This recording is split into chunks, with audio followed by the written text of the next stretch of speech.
Look at Phantom's claw structure for a moment. Not the fire around it, just the shape of the claw itself. That exact shape has a name, a catalog number, and a drawer in a Scottish museum. This is case file number 21. 9 bosses, 9 demons everyone assumes a design team simply drew from imagination. I checked source by source over several days. Most of them have a paper trail. One of them has something stranger than a paper trail. A real date, on a real calendar, marked by a real government, for over 1,000 years. I am not naming it yet. You will recognize it when the file opens, because it will not feel like a myth at all. It will feel like a record. Every other case in this file traces back to a text, a fossil, or a tradition. This one traces back to paperwork. 9 cases. Biggest number first. Let's open the file. Here is what the evidence actually shows. Nobody on this design team built a demon out of nothing. Each one traces back to something already logged somewhere. A fossil, a text, a birth record, a ritual date. That is not a coincidence repeated once or twice. It repeats across all 9. I did not expect that consistency going in. I expected 2, maybe 3 real sources, and a handful of pure invention. The file did not cooperate with that expectation. Watch closely, because the pattern gets harder to unsee the further in we go. 9 field files, 9 locations. Let's start. Case 9, Phantom, Mission Volcanic Interior. Subject, a fire-wreathed scorpion, roughly the size of a small vehicle. This case opens the file because the evidence was the fastest to confirm. In the game, Phantom guards the volcanic core of the mission, a molten scorpion wrapped in flame, pincers large enough to grip a person whole. The design reads as pure exaggeration. The proportions do not. Most viewers assume the scale is invented for spectacle, the way most creature designs inflate a real animal for effect. In 1994, quarry workers at East Kirkton in Scotland uncovered a fossil scorpion measuring roughly 70 centimeters, catalogued as Pulmonoscorpius kirktonensis. The site itself was an ancient volcanic lakebed, preserved by mineral-rich hot spring sediment. During the Carboniferous period, atmospheric oxygen ran significantly higher than today, and arthropods without our size limits grew accordingly. Modern arthropods are size-limited partly by how oxygen diffuses through their tracheal systems, a constraint that eases when the surrounding air itself carries more oxygen. Giant dragonflies and millipedes from the same era are documented for the same underlying reason, not as isolated oddities but as a pattern tied directly to the atmosphere they lived in. The record shows a scorpion that size did not need exaggeration to be frightening. It needed correct measurement. The fossil was recovered less than 2 meters from what geologists identified as an active volcanic vent at the time of deposition. The specimen is currently held at National Museum Scotland, catalogued and available for researchers to examine directly. Its preservation quality is unusually high, hot mineral water having sealed the body before decay could set in. Researchers describe the site as one of the best preserved terrestrial ecosystems from that period found anywhere in the world, not just for scorpions but for the surrounding plant and insect life recovered alongside it. Fine ash layers from nearby volcanic activity are credited with the preservation, sealing soft tissue detail that normally never survives fossilization at all. The scorpion was real. The fire around it was only the rock it happened to be found in. The volcano and the scorpion were never separate details to begin with. That's not the strange part. The strange part is what happens when one head becomes 3. Case 8, Cerberus, Mission Trial Chamber. Subject, a 3-headed hound, elemental variants ice, fire, and lightning. This is the oldest written source in the entire file. Cerberus originates in Hesiod's Theogony, an 8th century BCE Greek text, where the hound guards the gate of the underworld, described as offspring of Typhon and Echidna. Multiple heads on one body is treated in the text as simple fact, no explanation offered. Hesiod does not treat the detail as unusual enough to justify, which is itself a small clue about how familiar the underlying image already was to his audience. Polycephaly, the condition of being born with more than one head, is a documented biological outcome of incomplete twinning, recorded across multiple animal species, with preserved specimens held in university and museum collections today. Classicists studying Greek animal monster myths have proposed that encounters with genuine multi-headed births, rare but real, may have entered oral tradition and later been fixed in written myth by Hesiod's time. Livestock births would have been the most likely source, since farmers were the demographic most likely to witness an unusual birth firsthand, repeatedly, across generations, in a period with no formal biological explanation available to them. The condition is not survivable long in most recorded cases, which may explain why no single living Cerberus was ever required for the story to spread. A single verified sighting, passed between witnesses and retold, is enough to seed a myth that outlives the animal by centuries. The claim does not require the creature to still exist. It only requires that it existed once, somewhere, and was seen. Oral cultures were built to preserve a single striking image for generations, well before writing made verification possible, which is exactly the kind of gap a genuine but rare anomaly slips through unchallenged. A two-headed animal is not myth. It is a birth condition with a clinical name. The myth simply arrived before the medical vocabulary did. Remember what I said at the start about a paper trail.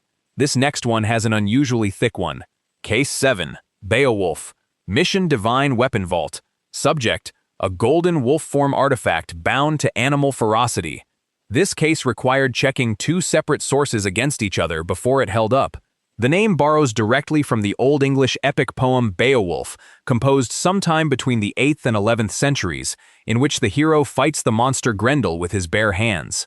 The in-game weapon takes a beast form, loosely modeled on that ferocity, gold instead of gray. Nothing in the poem itself describes a golden wolf. The color is a design choice, the ferocity attached to it is not.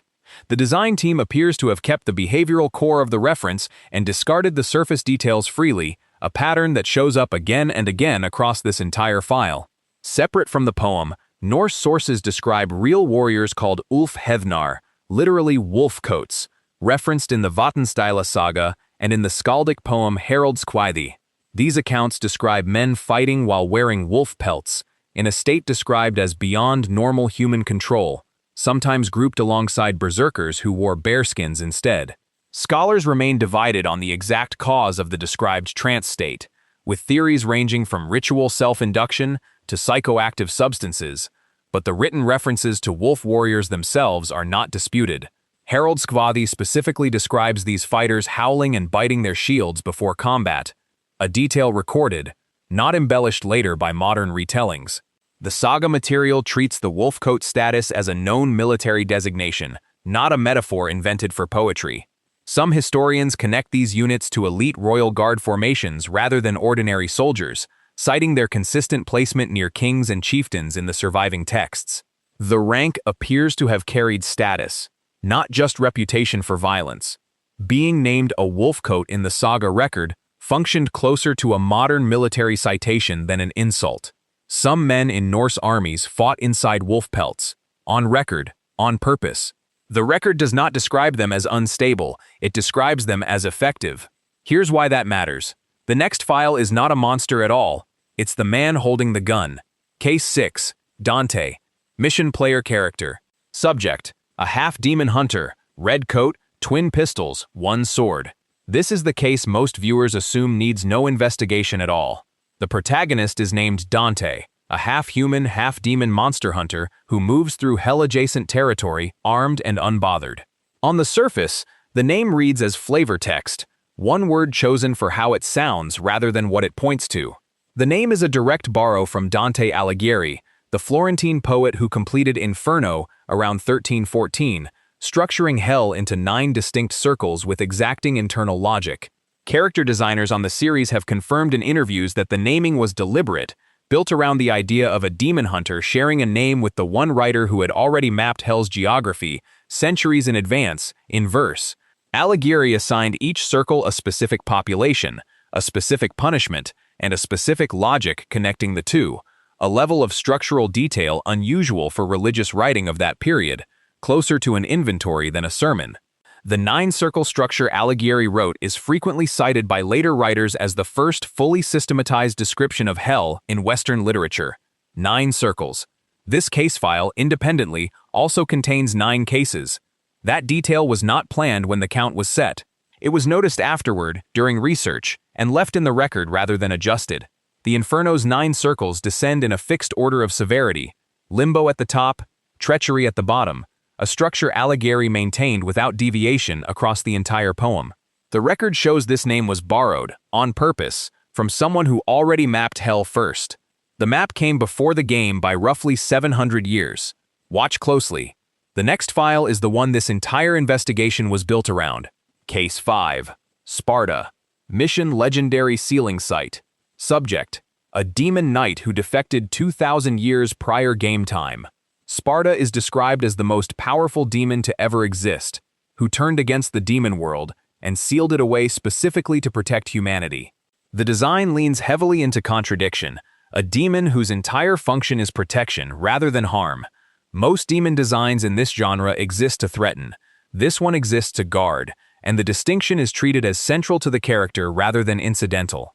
That contradiction has a documented real-world counterpart.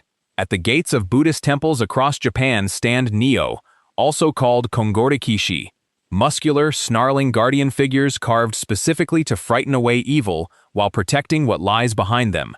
Temple records for sites such as Todaiji trace this guardian tradition back over 1,000 years, continuously maintained.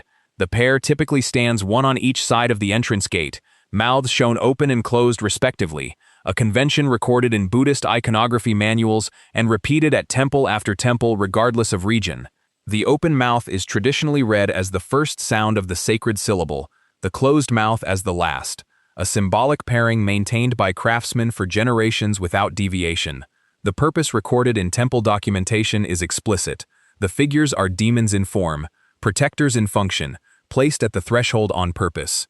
Roof tiles called onigawara, carved with demon faces, serve the identical stated purpose on residential and temple roofs. The pressure of that contradiction, a frightening shape doing a protective job, is not a modern design idea. It is a maintained tradition, over 10 centuries old, still standing at temple gates today. Some of these figures stand close to 9 meters tall inside their gate housings, restored on a fixed maintenance schedule rather than left to decay. Restoration crews document each repair cycle, meaning the exact posture and expression of some centuries-old guardians has been formally recorded and reproduced multiple times over their lifespan. The scale was never accidental. Larger figures were recorded as more effective deterrents in temple planning documents. We're at the halfway point of this file. Watch closely, because the next detail is where the pattern stops being subtle. A demon built to guard rather than harm is not new. It has been carved in wood for over 1,000 years. It has also been repainted, repaired, and reinstalled, on schedule, the entire time. Before you close this tab, understand the next file split into 2 separate people, on purpose. Case 4. Virgil. Mission twin brother.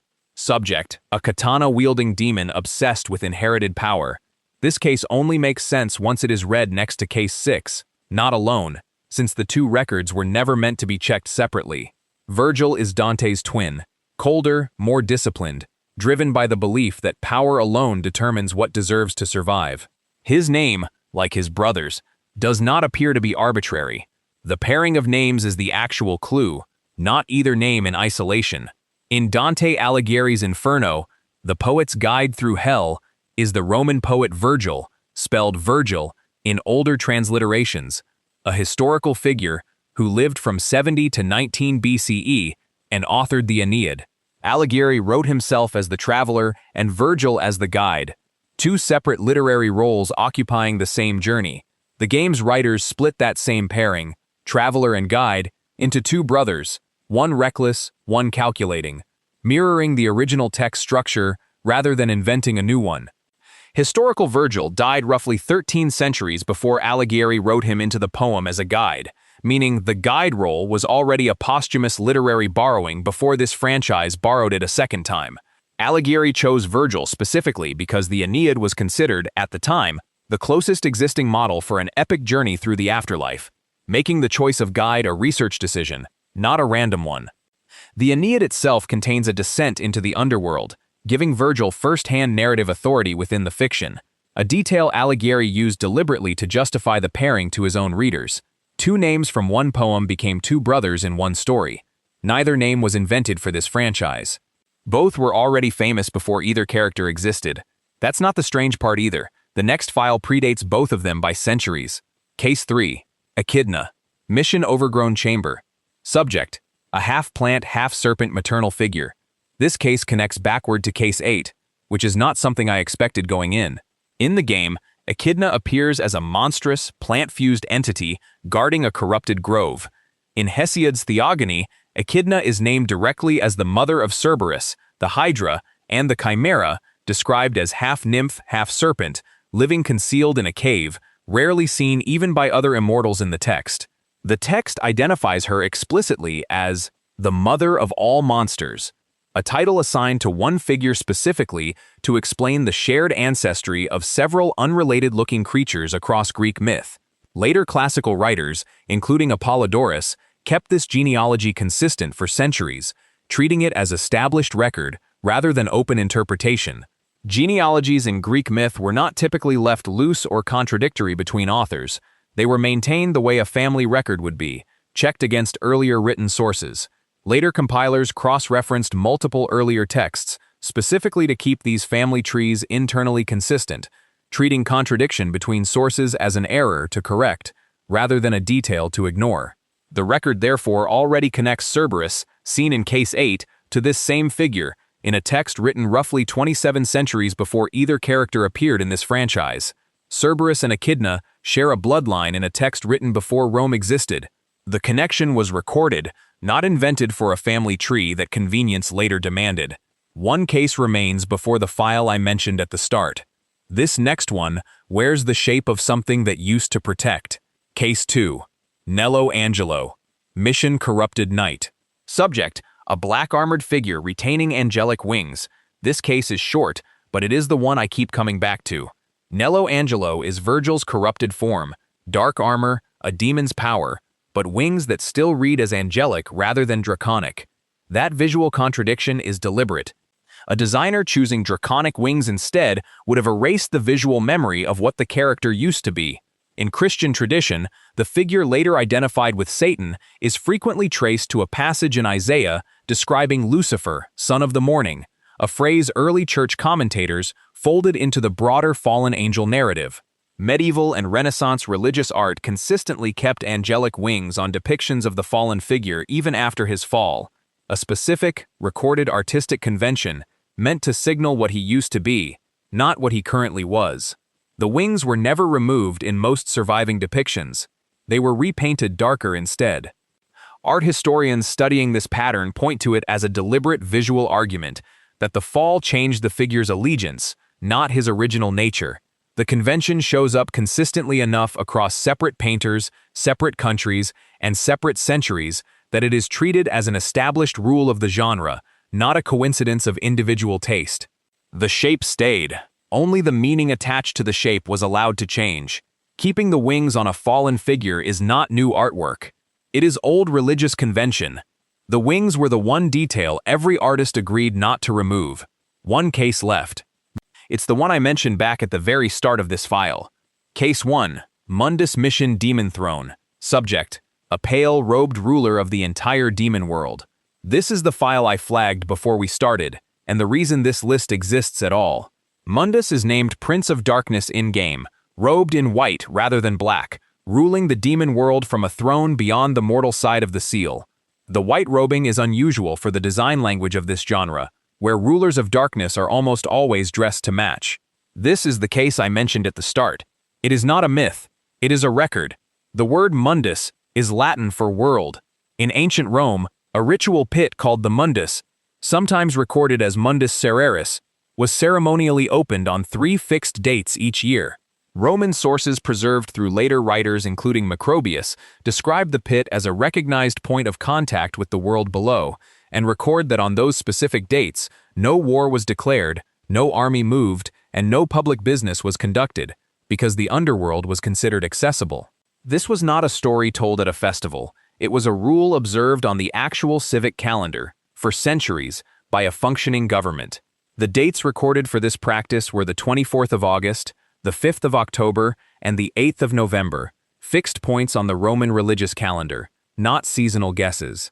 Public officials were expected to know these dates the way modern officials know fixed public holidays.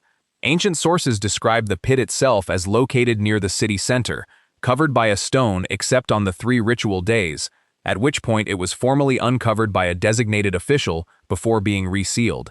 The uncovering itself was treated as the significant civic act, not a background detail of the festival calendar. This was the case I mentioned at the start. It is not a myth. It is a date that was marked, every single year, on a real Roman calendar. Nobody had to invent a ritual for this file to end on. One had already been recorded, filed, and observed for centuries before this franchise existed at all. Here is the one pattern connecting all 9 files.